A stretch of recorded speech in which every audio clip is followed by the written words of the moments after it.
They called just after sunrise and said my grandson was in prison. I stood at the sink with the kitchen still half asleep around me and listened to a voice I wanted to trust because it wore the costume of authority. He said his name like a badge, Officer Lane. He used my grandson's name, his school, the street where my son lives. He sounded rushed in the way doctors do when they have bad news but still want to be kind. Then came the crying, thin, muffled, a boy trying to be brave, and I heard the baby nickname only his father still uses in our family. I told myself there would be time to ask questions after I got him out, so I did what they wanted. I wired the money while the kettle hissed like a warning I ignored. 2 minutes later, my daughter-in-law sent a photo. A child sprawled diagonally across a bed, mouth open, cheek polished with drool, a dinosaur pillow dented under his ear. "Still out cold after the movie," she wrote. The timestamp blinked now. My son came through my door without knocking, holding coffee like a medal. He had sentences ready, like someone practicing his lines in the car. He reached for my phone as if he were plucking lint from my sleeve. I let him see my hands shake. He mistook trembling for weakness. "That is the oldest mistake men make with women my age." I told him he always knew what to do, and he softened. He's 52 and still falls for praise like a young man. He said scammers were relentless, that he'd handle it. He told me not to tell anyone, because these people panic when their plans are exposed. He used the exact figure I had sent, a number he wasn't supposed to know. When he went to reset my apps, I smiled and let him.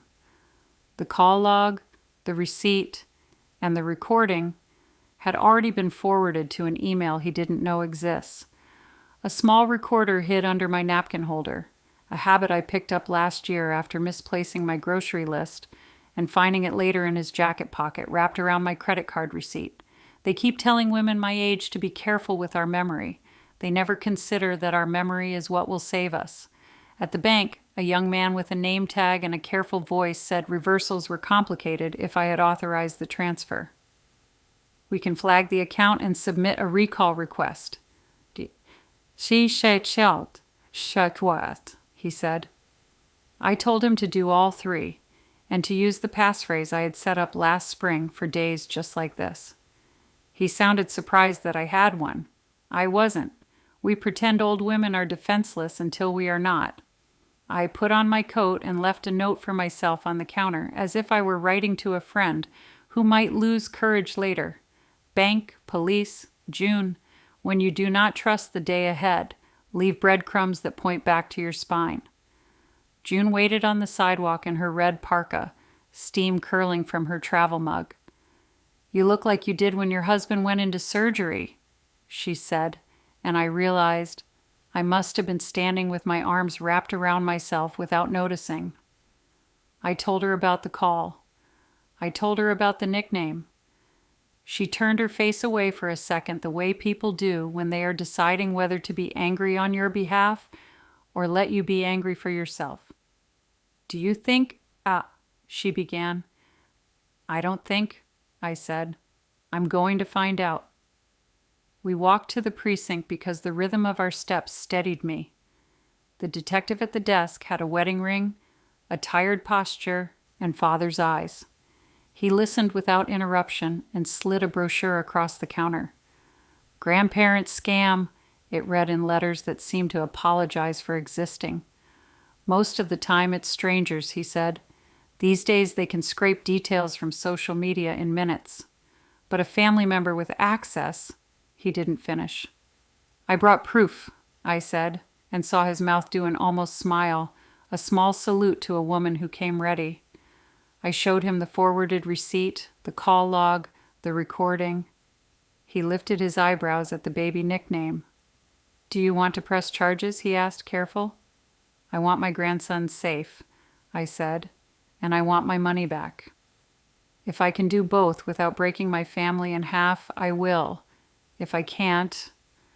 I let the words sit between us and do their work. He nodded. We can stage a controlled encounter. If he's involved, he may try again. These things repeat. Say the bank reversed it and you need to resend using cash in person. That's when accomplices appear. My son likes to keep his hands clean, I said, but he always leaves fingerprints. He raised an eyebrow, not arguing. We agreed on a cafe where the officer would be near enough to hear and far enough to vanish. On the way home, I stopped at the credit union and sat with a manager my age, who wore a scarf that matched her lipstick and had a way of speaking that made me feel taller in my chair. We moved what we could into an account my son didn't know about. We placed freezes and alerts and locks. We're not helpless, you know, she said, and I nodded. I have never been helpless. I have been polite. There is a difference. I called my daughter-in-law. She whispered because the boy was watching cartoons in the next room. I told her what happened exactly, without accusation, laying the facts on the table like photographs. The call, the money, the nickname, the exact number my son shouldn't have known. I thought the gambling was over, she said in a voice barely there. Shame walks on soft feet. How long? I asked. Since before our anniversary, she said. He said work was slow. There were phone calls late at night. I checked our accounts. Money left and came back like hands dipping into a river. He swore he'd stopped. I wanted to believe him. Believe the numbers, I said, not the promises. She was quiet a long time. What do you need from me? Proof, I said, and courage. She exhaled like a person stepping into cold water. I can do courage. That afternoon, I invited my son to dinner. I made roast chicken and set the table with the good plates he forgets I have. He arrived on time, empty-handed, face arranged for concern. He kissed my cheek and looked into my eyes the way men do when they are checking the frame for cracks. Rough morning, he said, as if discussing the weather. I complimented his tie. It was the one I bought him after his father's funeral because grief makes sons look like boys, and I wanted him to have something stiff enough to hold his chin up. I feel silly, I said when we sat. The bank called. They reversed it after the fraud alert. We need to resubmit, but they said cash is safer this time. Wires get flagged. 2 smaller transactions. Would you help me in the morning? He hesitated just long enough to think it through, then smiled the smile people wear when they are handed something they didn't dare ask for out loud. Of course, he said. His voice was tender. His eyes were hungry. He left with the confidence of a man who believes he has shut a door. He didn't know I had already opened 3 he never noticed. My daughter-in-law texted a photo an hour later, a small black phone with a cracked corner, screen lit to a list of numbers with labels like Lane and Charlie Cash. Found this in his sock drawer, she wrote. Do I open? I told her to photograph everything and not to forward anything to anyone but me. Secrets outsource themselves to objects. Objects never lie. Morning was bright and thin. He arrived on time, which is its own confession. We stopped at a cafe to count. I excused myself to the restroom and tucked a fat envelope of blank paper into the tank behind the toilet, as agreed. The plainclothes officer texted me a small check mark. Then I returned to the table and pulled out 2 real envelopes with small sums, just enough to keep our little play honest. He reached for one and left the other between us, watching my hands. Men like to test whether you're as steady as you say you are. We can make this faster, he said on the sidewalk. My friend knows the bail guys. Save us a fee. Your friend Officer Lane? I asked. He laughed as if it were a misunderstanding between 2 people who love each other. When he laughs like that, he looks like the boy who hid under the table during thunderstorms and counted the seconds between the flash and the boom. For a moment, love put its hand on my shoulder. I shrugged it off. Love is no excuse for losing your place in your own life. At the first location, a check cashing window near the bus depot, he did the talking. The man behind the glass looked at us with the weary politeness of someone who meets every kind of sorrow before lunch. We left with a receipt. He tucked it into his pocket and touched the small of my back as we stepped outside, a gesture that would have felt tender if I hadn't noticed the way his fingers palmed the envelope when I turned to hold the door. On a bench outside the grocery, I sat down hard and let my bones be honest about their age. He bounced his knee, impatient. I took his hand as if we were back in church and I was keeping him from fidgeting. My other hand clicked the recorder in my coat. "Who did you call this morning?" I asked softly. "The man who pretended to be a police officer. The one who used your son's baby name." He stiffened. "You're confused." "The detective listened to the recording," I said. "We have the number." "We have enough. You went to the police?" He said it like a man accusing the weather of rain.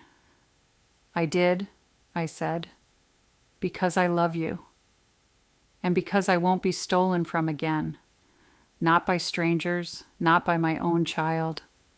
Something in him folded. He stared at his hands the way people look at maps when they've lost a road they've traveled all their lives. "I needed it," he said finally. "You don't understand. The tables. These guys." "Which guys?" I asked. "The game," he said, and I heard the boy in him, earnest and sometimes lucky, the man in him bargaining on 1,000 small things to fix one big one. I was up, then down. I could fix it. I just needed a bridge. "You needed to sell me my own fear," I said. "You bought your bridge with my love for your son." He closed his eyes. "I was going to pay you back." "You'll start today," I said. "You will repay every cent. You will sit with a counselor. You will give your wife passwords. You will hand over that black phone. And you will tell the truth to the detective waiting down the block." His head snapped up. "You brought the police here?" "I brought witnesses," I said. "You brought accomplices." He looked at the envelopes, at the street, at me. He didn't run. When men think of themselves as good men who did one bad thing, they don't run. They bargain. He went with me to the cafe. The plainclothes officer stood and introduced himself like a man asking for a dance. He read rights in a voice that had done this 100 times. My son's knee bounced again under the table. The officer asked about numbers, about the woman who played Officer Lane, about the tow yard. Names came out, weary, as if he'd been carrying them in his cheek, and finally gave up on keeping them there. "Do you want to press charges?"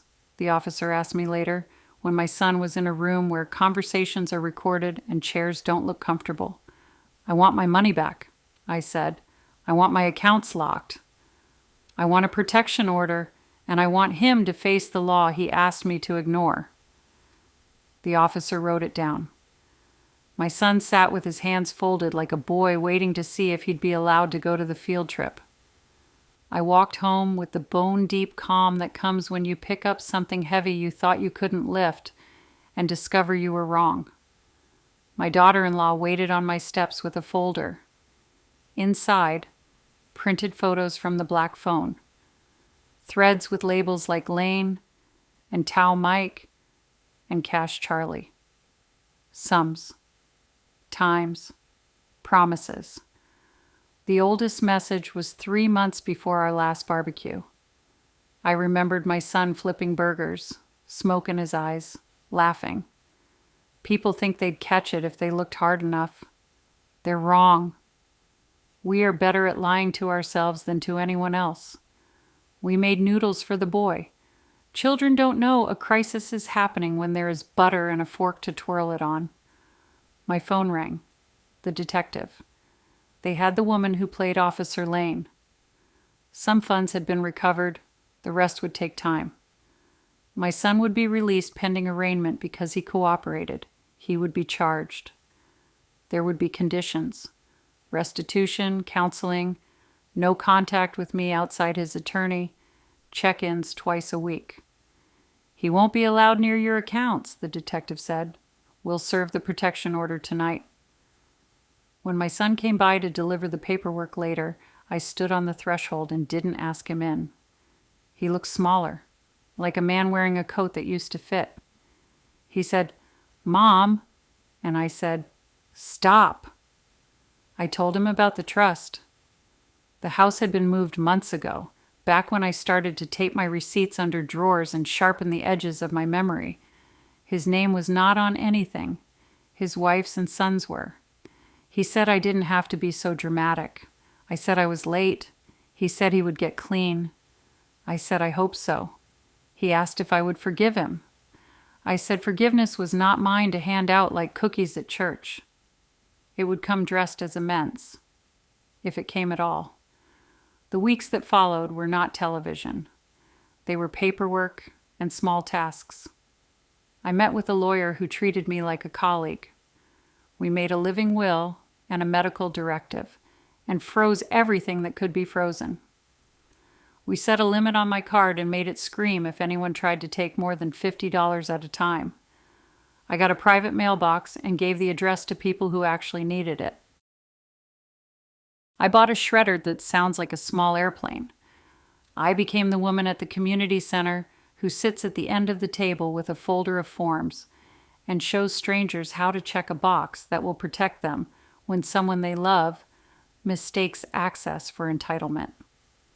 The first twist arrived in a phone call from the detective, a name I recognized, the neighbor's grandson, a boy who used to mow my lawn when his car fund needed help. He had been the one who found a way to get my son a number that would spoof a police exchange. He'd been paid in cash and beer. He cried when they arrested him and said he didn't know it would go this far. I felt nothing for him because I have too much for the women who will sit at their tables next year with a brochure that tells them what was done to them. Has a name. The second twist was a thick envelope from my insurance. Someone had tried to change my beneficiary 2 months before the phone call. The form was filled out in my handwriting. It was not my handwriting. The beneficiary was my son. The request had been denied for a mismatched signature, and the audit flagged it. I stared at the loop letters of my forged name and sat down without meaning to. I took it to my lawyer and to the detective. The detective's jaw tightened for the first time since I met him. "He's not very good at this," he said. "They never are. They mistake access for skill." At court, my son stood among men who all believed in their exceptions.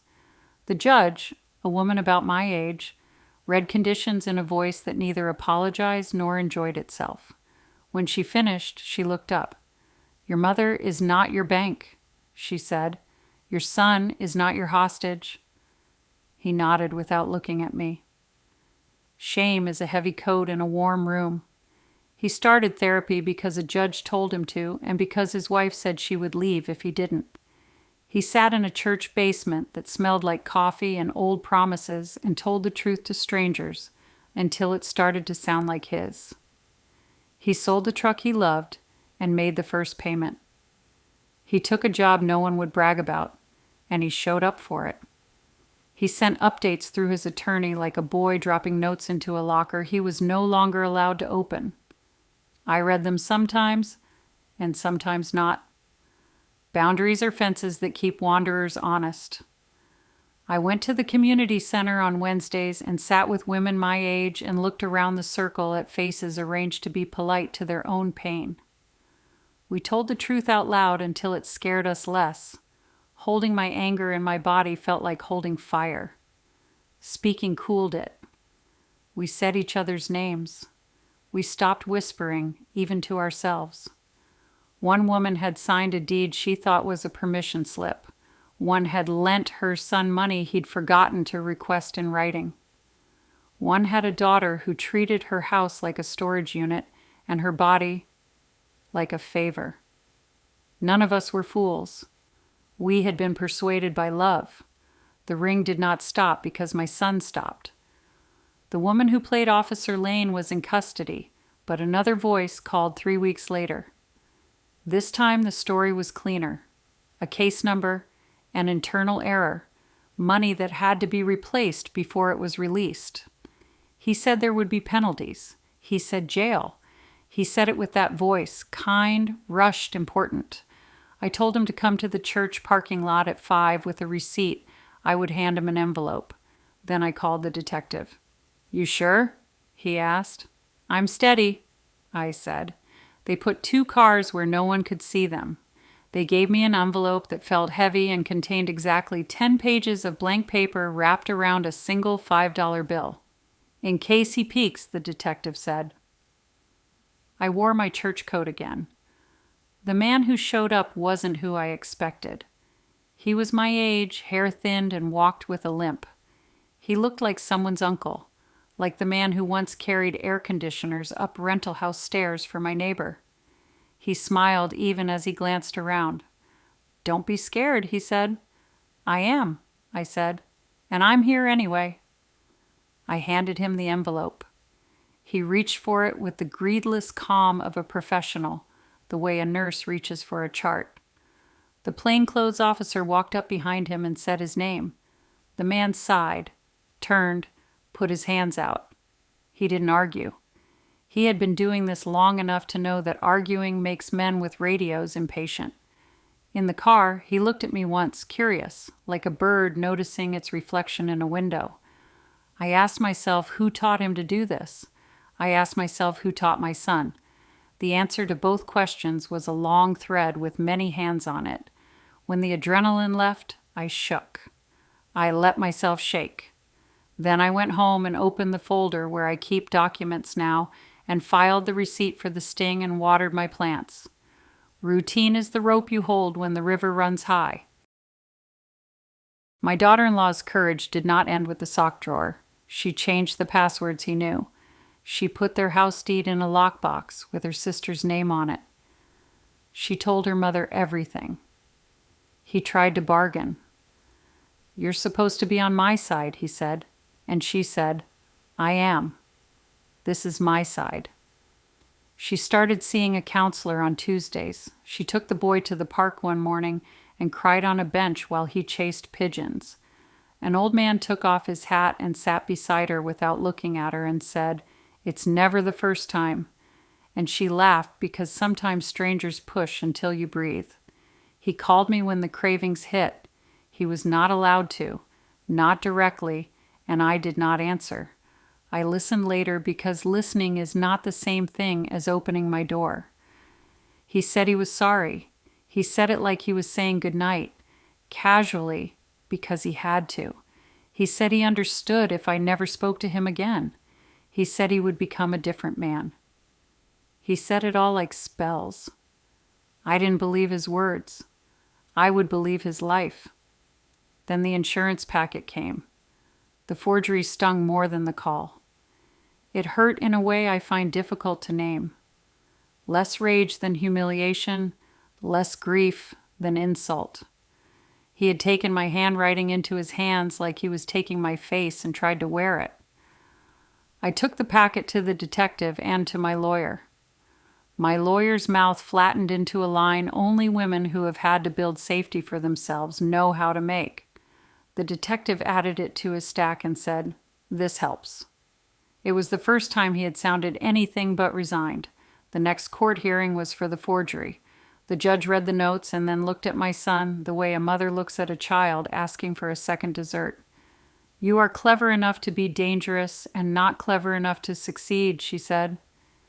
She increased the restitution and added community service at the senior center. He looked offended until he understood that he would be carrying chairs and slicing pies and listening to women like me talk about mortgage scams all day. Then he looked tired. He started showing up to his service shifts early. He learned names. He carried tables without being asked. He flinched when women told stories that sounded like ours. He introduced a man to the idea of a passphrase.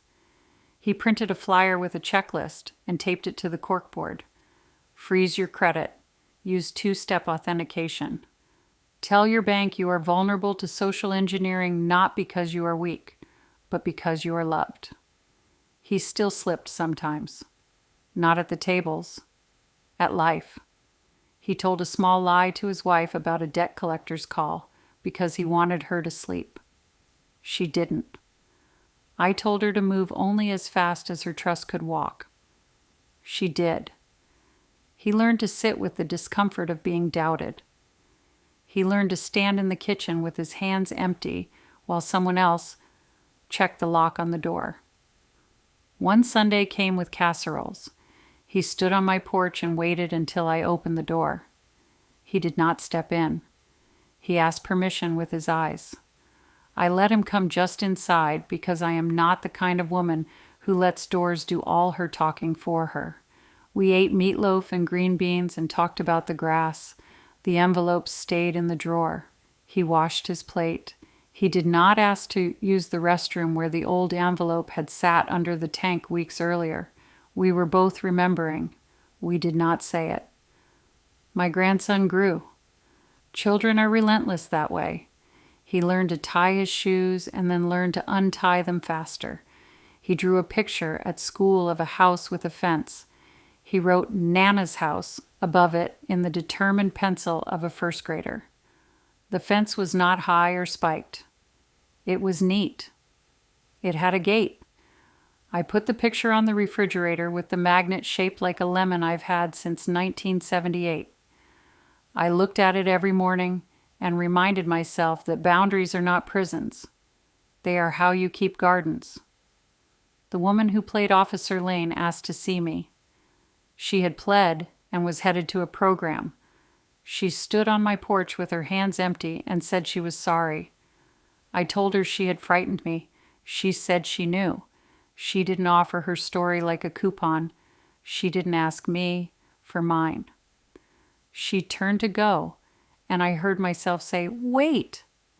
I gave her the card for Wednesdays. She looked at it as if it might be a trick. "I go every week," I said, "not because I am broken, because I am a person."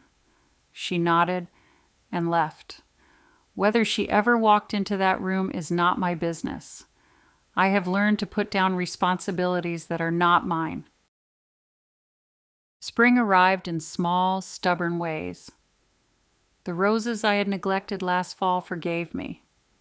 The kettle clicked, and my hand did not shake. The phone chimed with a deposit from my son, small but on time. Money cannot pay back the lie. It can pay for the exact amount taken. The rest is a ledger that lives in the body and is balanced by actions. He did not ask for balloons when he hit 90 days without a bet. He made a casserole and left it on my porch with a note that said only, "Sunday?"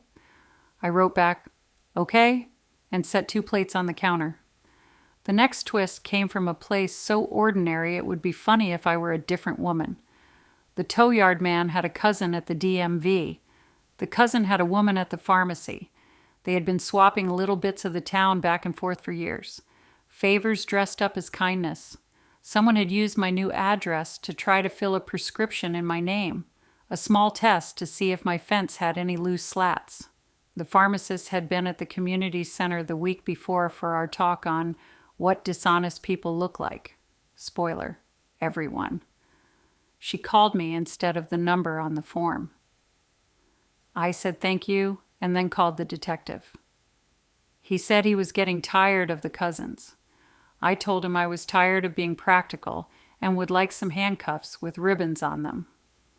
He laughed and said he had never seen ribbons on a warrant. He had a dry humor that kept the air from going dead. They picked up the cousin and the tow yard man the next morning. They called it part of a larger investigation. I called it spring cleaning. I baked muffins for June and left 2 for the detective squad, because sometimes justice moves on sugar. I will tell you something I haven't told anyone. I miss the boy my son used to be. Not because he was morally superior to the man he became, but because he asked for what he needed out loud. He was 6 when he got lost at the county fair for 3 minutes and found his way back. by following the smell of popcorn. He has always believed in a quick fix. Somewhere along the way, he decided that asking nicely wasn't enough and that tricking the world would be quicker. It is not. It just keeps you walking in circles until you are dizzy. He asked to see me alone 6 months after the first call. The conditions allowed that now, if I agreed, with his attorney's knowledge. I told him to meet me at the garden behind the library because there are benches and everyone can hear everything. He arrived with a folder and a look I knew from soccer seasons and report cards. He had papers, a ledger of payments, documentation from meetings, a letter from his counselor. He had written me a letter too, in his thick, angular handwriting. He read it out loud because I told him to, so I could hear the words hit the air and not just my table. He did not dramatize. He did not cry. He said he had become a man who frightened his mother and disrespected his wife and used his son as a tool. He said he had rehearsed 100 defenses, and they all sounded like lies, even when they were facts. He said he had tried to blame his father because it would be convenient to do so, but his father had been dead for 14 years, and a ghost is not a co-conspirator. He said he had looked up my wedding photo and wondered how we had all ended up here. He said he did not expect me to forgive him, and he did not ask. He asked for nothing. When he finished, we sat with little kids running through the sprinklers and an old man from the chess club arguing about an opening. Life was so indifferent to our pain that it felt like relief. "Do you want to walk?" I asked. We did. We walked past the roses. He said, "How did you know?" "I didn't think you'd—" He trailed off. "I know you," I said, "and I know me." And I had prepared.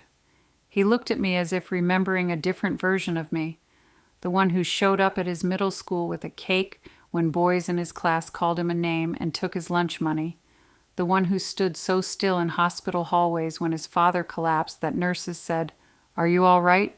while handing me forms. He has always mistaken quiet for easy. "I am not new," I said. "I am particular." He laughed, short and real. We didn't hug. We don't do that anymore without thinking. The boy in him wants to. The man in me, the part that had to learn to shut a door even when it aches, doesn't always let him. The grandparent scam unit invited me to speak at a training. I stood in front of 20 officers and told them about the cry on the phone that sounded exactly like love in trouble. They took notes. One man raised his hand and asked how they should talk to women my age when they come in. "Like we are witnesses," I said, "not like we are victims first." I brought the napkin holder recorder to show them. I said, "If she comes with a folder, take it seriously. If she doesn't have a folder, give her one." Afterward, a woman from Adult Protective Services asked if she could use my checklist. I said to change it however she needed. None of this belongs to me alone. We threw out the part that said, "Don't be embarrassed." We replaced it with, "You were targeted because you care." You want more twists? There's always one left. My husband, dead 14 years, buried on a cold day with my hands stuffed in my pockets to keep them from shaking, left a letter I didn't find until I cleaned the bottom drawer of his old desk. It was there under Hershey's wrappers and a map of Ohio and a receipt for a generator we never owned. He wrote it the week before he died. He wrote about a man who offered him a short-term solution with a long-term bite. He wrote that he did not take it. He wrote that he had wanted to. He wrote that he was leaving the truck we didn't have clear title to and that I should sell it anyway. He apologized for the taxes. He asked me to protect our son from the part of himself that believed in fast mercy. I read the letter twice and then put it back. I did not tell my son. Maybe one day I will. Maybe I won't. It is not proof of destiny. It is a map of a path he could have chosen to walk past. He did not. That is his to carry, not mine.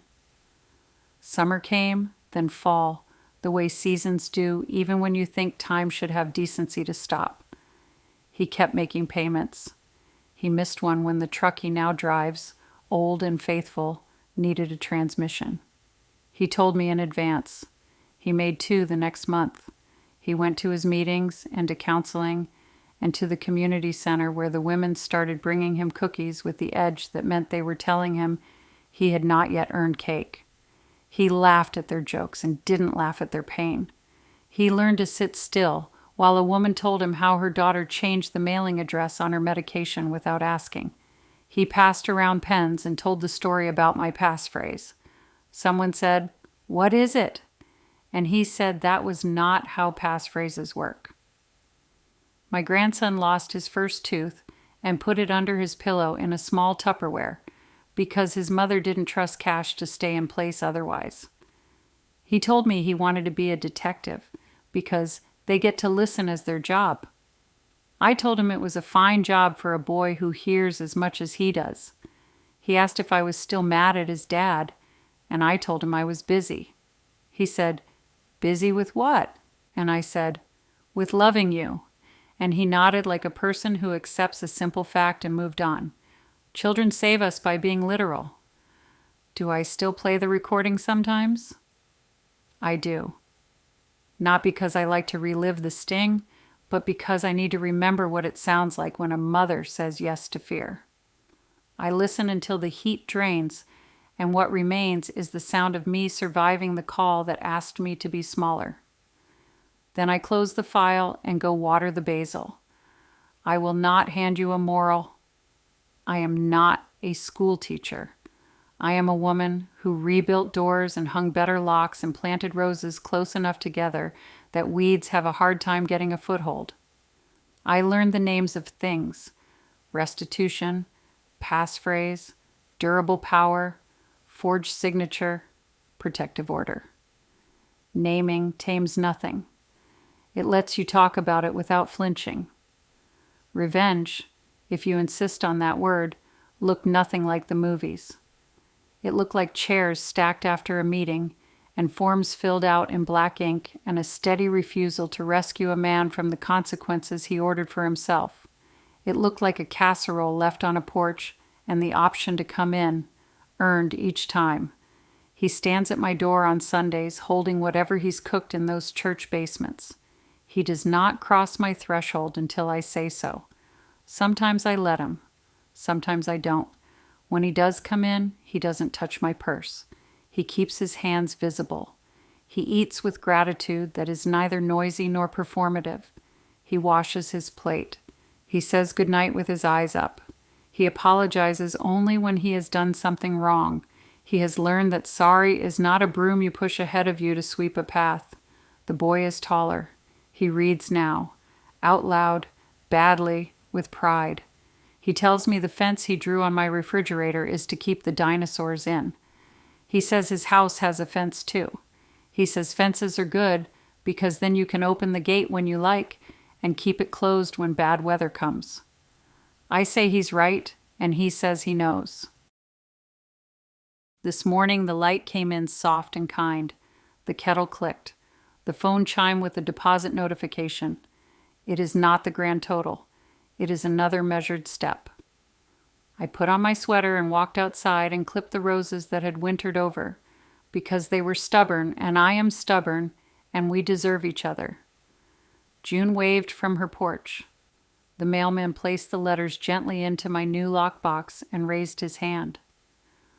The lock clicked as I closed it. It did not sound like triumph. It sounded like a woman taking back responsibility for what is hers. I believed for a long time that justice was a loud thing. Now I know it can be quiet. It can sound like a key turning.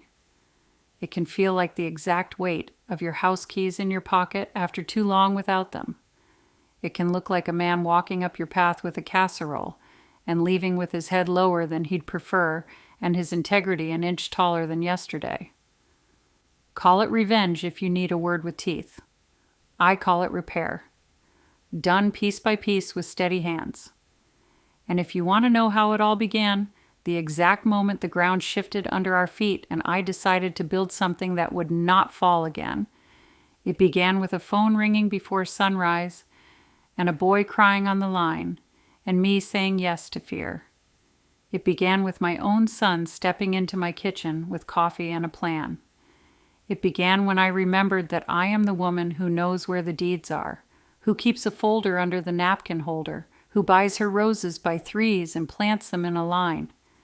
It began the moment I looked at my shaking hands and said to myself, enough.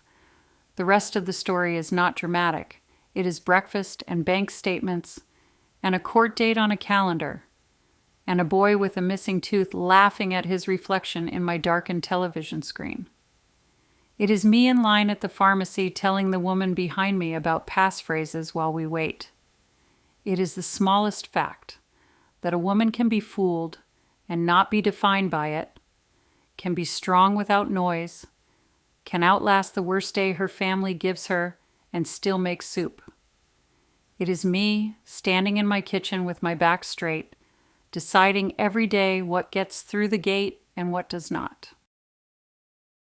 My grandma told me this story. I have many more stories. Subscribe so you don't miss the most interesting things.